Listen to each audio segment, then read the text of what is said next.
इस लेक्चर में हम लोग देखेंगे मैथ क्लास 9th का और जो है इसमें फर्स्ट यूनिट स्टार्ट कर रहे हैं आज। और इसमें जो है सबसे पहले दिया हुआ है संख्या पद्धति। फर्स्ट यूनिट है संख्या पद्धति। अब संख्या पद्धति का 1.1 पर आते हैं तो 1.1 पर क्वेश्चन नंबर फर्स्ट ही दिया है कि परिमेय संख्या क्या होती है।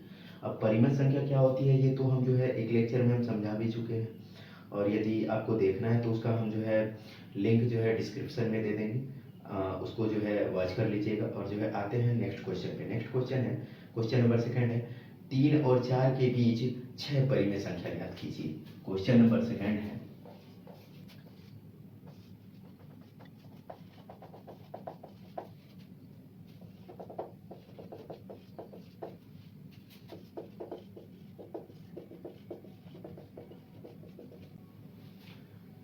6 परिमेय संख्या ज्ञात कीजिए। अब जैसे अब क्या होता है कि इन दोनों संख्याओं के बीच अब 6 परिमेय संख्या का मतलब क्या होता है कि इन दोनों के बीच अब 6 परिमेय संख्या कैसे निकालेंगे, क्या होता है वो देख लेते हैं। जैसे अब क्या होता है कि जैसे मान लीजिए इस तरह से एक रेखा हम बनाए हुए हैं और यहाँ पर 0 होता है, इधर -1 -2 इधर तो होता है, आप लोगों ने उस वीडियो में जो है देखा ही होगा। और इधर जो है 1 होता है, 2 होता है, 3 होता है, 4 होता है, 5 ऐसे ही जो है चलता रहता है। ठीक है, यदि मान लीजिए बोला गया होता कि 0 और 5 के बीच 4 जो है 4 परिमेय संख्या ज्ञात कीजिए, या तो जो है 6 ही ले लेते हैं कि यदि 6 और 7 ना 0 और 7 के बीच 6 परिमेय संख्या ज्ञात कीजिए। तो परिमेय संख्या हमारी तो हमको पता है परिमेय संख्या होती क्या है, ये 1 2 3 4 5 6 परिमेय संख्या हमको सीधे सीधे मिलेगी। ठीक है, और यदि मान लेते हैं कि ये तो हमको जो है सीधे सीधे दिख रहा है कि जो है 0 और 7 के बीच में 6 परिमेय संख्या है। और मान लीजिए यदि बोल दिया होता यही कि 8 9 10 कि अब 0 और 10 के बीच में 3 परिमेय संख्या ज्ञात कीजिए। तो अब इसमें से 3 परिमेय संख्या कौन ले सकते हैं, तो इसमें से जो है कोई भी 3 परिमेय संख्या ले सकते हैं। लेकिन एक्चुअली में क्या होता है कि ज़्यादातर जो है शुरुआत का ही लिया जाता है कि जैसे हो गया 1 2 3। ठीक है, यदि 3 परिमेय संख्या बोला गया तो इसको जो है 3 परिमेय संख्या ये ले लेंगे। ठीक है, और यदि यदि मान लीजिए अब आता है क्वेश्चन कि यदि दोनों संख्याएं यदि सेम जगह पे हैं उसके बाद उन दोनों का परिमेय संख्या पूछ लिया गया तो वो कैसे निकालेंगे। जैसे मान लीजिए यदि यहाँ पर बोल दिया गया है कि 3 और 4 के बीच में 6 परिमेय संख्या ज्ञात कीजिए। ठीक है, 6 परिमेय संख्या ज्ञात करना है। अब यदि देखिए क्या होता है कि यदि इसके बीच में जैसे 10 0 और 10 के बीच में ये इतनी सारी संख्याएं थी, वैसे ही 3 और 4 के बीच में भी तो दशमलव वाली संख्याएं होती है ना, दशमलव वाली संख्याएं होती है, जैसे यहाँ पर यहाँ पर यहाँ पर यहाँ पर, ऐसे इसमें भी 9 अंक और भी होते हैं ना, 9 अंक और भी होते हैं, ऐड होते हैं, जैसे 3.1 3.2 3.3 ऐसे ही जो है 3.9 तक। उसके बाद तो 4 आ जाएगा, मतलब उसके पहले 4 के पहले और 3 के बाद की परिमेय संख्याएं बताइए और 6 ही बतानी। ठीक है, और यदि क्या करें हम कि यदि 3 में ऊपर और नीचे दोनों जगह 10 से हम यदि गुणा कर दें, ठीक है, नीचे 1 होता है, परिमेय संख्या है तो 1 होगा ही। ठीक है, और यदि इन दोनों की ऊपर और नीचे यदि 3 से 10 से गुणा कर दी तो ये क्या हो जाएगा 30/10। ठीक है, और ये 4 वाले में भी वही कर दें, ऊपर और नीचे जो है 10 से गुणा कर दें। देखिए क्या होता है कि ये गुणा करने से जो है केवल संख्या का जो है दिखने में वो केवल अलग लगता है, ये एक्चुअली में वो अलग नहीं होता है, वो कटने के बाद वो फिर से सेम ही होता है। क्योंकि देखिए यदि हम 10 से फिर से कैंसिल आउट करना चाहें तो ये कैंसिल आउट होकर के वही 3 आ रहा है ना, तो इससे जो है कोई संख्या पर प्रभाव नहीं पड़ता है। ये हम पहले वाले लेक्चर में हम बताए भी। ठीक है, और इसको गुणा करेंगे तो ये क्या हो जाएगा, ये हो जाएगा 40/10। ठीक है, ये 40/10 हो गया। अब इसके बीच में हमको कितनी परिमेय संख्याएं मिल रही हैं, अब मिल रही हैं 10। अब देखिए अब इसके बाद क्या होता है कि जब हमारी हर जब बराबर हो जाती है ना, ठीक है, जब हमारी हर बराबर हो जाती है उसके बाद ऊपर वाला जो अंश होता है उनके बीच में जितनी जो है संख्याएं होती है वो हमारी सारी की सारी उनके बीच की परिमेय संख्या हो जाती है। ठीक है, अब जैसे 30 के बाद क्या था 31, यानी 31/10 32/10 और 33/10, ऐसे ही जो है 39/10 तक जो है हमारी 9 परिमेय संख्या निकल के आ जाएगी। लेकिन हमसे पूछा कितना है 6। ठीक है, अब 6 पूछा है तो हम कैसे निकालेंगे वो बताते हैं।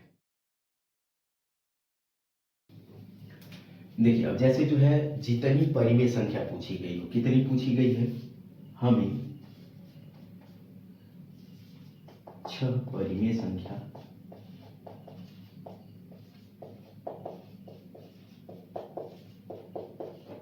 ज्ञात करनी है। कितनी परिमेय संख्या ज्ञात करनी है, 6। ठीक है, और 6 परिमेय संख्या ज्ञात करनी है तो क्या करते हैं, जितनी परिमेय संख्या ज्ञात करनी होती है उससे एक अधिक जो है संख्या हम ले लेते हैं। जैसे यदि 6 ज्ञात करनी है तो एक अधिक यानी क्या हो जाएगा, 7। और इस संख्या से जैसे हम वहां पर 10 से ऊपर और नीचे गुणा कर रहे थे, वैसे ही इस संख्या से उसमें ऊपर और नीचे गुणा कर देंगे। यानी कि 3 है और बट्टे में 1 है, 3 गुणे 7 और गुणे 7, ये कितना हो गया, 7 त्रिक 21 और बट्टे 7। ठीक है, और यदि इसको भी कर दें 4/1 गुणे 7 गुणे 7, 7 चौक 28 और ये बट्टे 7। ठीक है, अब ये 21/7 और ये 28/7 इन दोनों के बीच, अब देखिए क्या होता है कि जब हमारा हर बराबर हो गया तो अब केवल अंश को ध्यान देना है कि अंश में हमारी उसके बाद की संख्या, और देखिए शुरुआत के बाद की संख्या और लास्ट वाले की पहले की संख्याएं सारी हमारी परिमेय संख्या हो जाएंगी। तो यदि इसको लिखें 21 के बाद क्या लिखें, 22, 23, 24, 25, 26, 27, इसके आगे लिख सकते हैं क्या, 28 आ जा रहा है। और 28 हमको नहीं लेना है क्योंकि वो बोला उससे पहले की और इसके बाद की, यानी कि उसके बीच की और इन दोनों के बीच की, 21 और 28 के बीच की, यही सारी परिमेय संख्या हो रही। और नीचे क्या है, 7 है, हर जगह नीचे 7 है। ठीक, कितनी परिमेय संख्याएं हो गई, 1 2 3 4 5 6, पूछा कितना था, 6। ठीक है, इस तरह से जो है जितनी भी परिमेय संख्याएं पूछी जाए उतनी हम निकाल सकते हैं। क्या होता है कि परिमेय संख्याएं जो किसी भी दो संख्या के बीच यदि पूछी जाए तो एक नहीं अनेकों होती हैं, हजारों हम निकाल सकते हैं। ठीक है, इस तरह से। ठीक है, अगले क्वेश्चन पर आते हैं।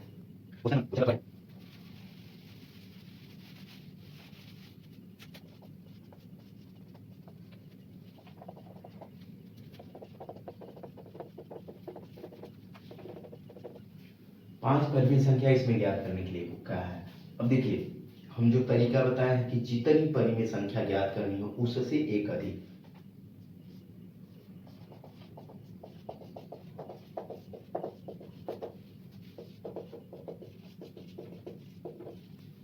हमको कितनी परिमेय संख्या ज्ञात करनी है, 5। अब 5 परिमेय संख्या ज्ञात करनी है तो 5 + 1 यानी कि 6 ना, 5 + 1 यानी कि 6। अब 6 से क्या करना है, दोनों में ऊपर नीचे मल्टीप्लाई कर देना। अब ये तभी करना है जब हमको उन दोनों संख्याओं के बीच नीचे हमारा यदि हर बराबर है, यदि नहीं भी बराबर है तब भी हम बराबर कर सकते हैं।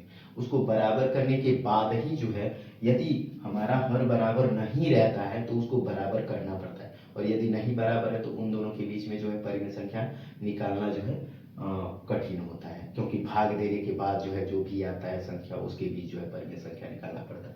तो उससे बेटर होता है कि जो भी संख्याएं होती है उनके नीचे का हर जो है बराबर कर लिया जाए। तो ये अब 3/5 है, और इसमें यदि 6 से ऊपर और नीचे गुणा कर दिया जाए तो ये 6 त्रिक 18 और ये 6 × 25 = 30। ठीक है, ये हो गया। और यदि ये 4/5 है, इसमें भी 6 से गुणा कर दिया जाए ऊपर और नीचे तो कोई फर्क नहीं पड़ता है संख्या पर, 6 से दोनों जगह डिवाइड हो जाएगा, कैंसिल आउट, 6 चौक 24 और नीचे के 30। और यदि 18/30 से 24/30 तक की, अब इनके बीच की संख्याएं लिखें तो अब हमारा हर बराबर है, जब हमारा हर बराबर है तो अंश को ही केवल ध्यान देना है। यानी 18 के बाद अब 19, 20, 21, 22, देखिए अब क्या होता है 19, 18 के बाद 19 और इसके नीचे भी क्या आएगा 30, 30, 30, 30। ठीक, ये आ गया। अब कितनी परिमेय संख्या हो गई, 1 2 3 4 5।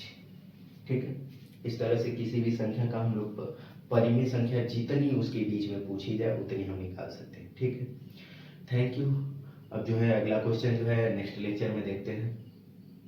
Thank you.